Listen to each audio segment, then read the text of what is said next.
এই আন্দোলনটা কি এই 2 মাসে জুলাইয়ের হচ্ছে না 16 বছরের আন্দোলন? কি বলেন? 16 বছরে। এই 16 বছর কি আপনারা শান্তিতে ঘরে ঘুমাতে পেরেছেন? তারা আমাদের প্রত্যাশা নিবেদন করেছে। এই 16 বছর আমরা আন্দোলন করেছি ভোটের অধিকারের দাবিতে। একটি নিরপেক্ষ সরকার অধীনে এই গণসূত্র নির্বাচন চেয়েছিলাম। 2014 সালে এই যে আমাদের কুলাঙ্গার জাতীয় পার্টি, এই কুলাঙ্গারের জাতীয় পার্টির কারণে 2014 সালে 25 জানুয়ারিতে মাস্কট নামে প্রেসিডেন্সি আমার নেতৃত্বে আপনারা রসুলি থেকে হাজার হাজার নেতাকর্মীরা ঢাকায় মাস্ক করেছিলেন। পুলিশ হামলা করেছিল, র্যাব পুলিশ হামলা করেছিল।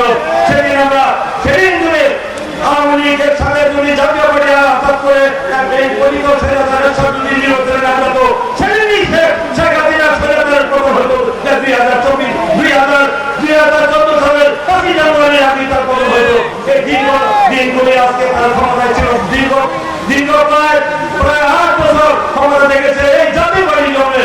সেখানে 114 আসনে বিনা প্রতিদ্বন্দ্বী আওয়ামী লীগ তারা ফাঁকা মাঠে ভোট দিয়েছে। প্রশাসন ব্যবহার করে বিল থেকে মাঠের বাইরে রেখে ভারতের পররাষ্ট্র সচিব সুলতান সিং এসে জবরদস্তি করে রাখলাম। সে আর অ্যারেঞ্জমেন্ট করে জাতীয় পার্টিকে নির্বাচনে নিয়েছিল।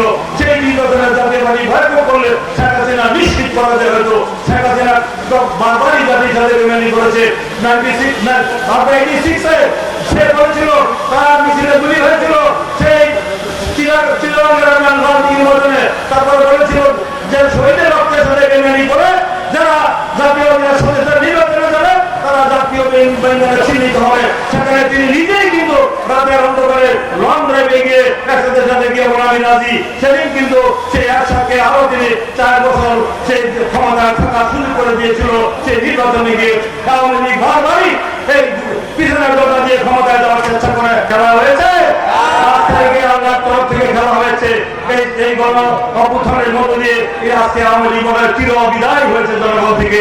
আর বাংলাদেশের মানুষ আর গণহত্যাকারীদেরকে রাজনীতি করার নৈতিক অধিকার দিবে না। ইতিমধ্যে সন্ত্রাসী সংগঠন হিসেবে ছাত্রলীগের চিরতরে নিষিদ্ধ ঘোষণা করেছে। আওয়ামী লীগকে নিষিদ্ধ করার জন্য বিভিন্ন রাজনৈতিক সংগঠন হাইকোর্টে আদালতে তারা রিট করছে তার সে আওয়ামী লীগের সন্ত্রাসী দলকে বিরোধ করার জন্য। কারণ জানে আওয়ামী লীগের মতো একটি সরকার, মাফিয়া সরকার, একটি জালিম সরকারকে এই দেশের মানুষ আর রাজনীতিদের কাছে দেখতে চায় না।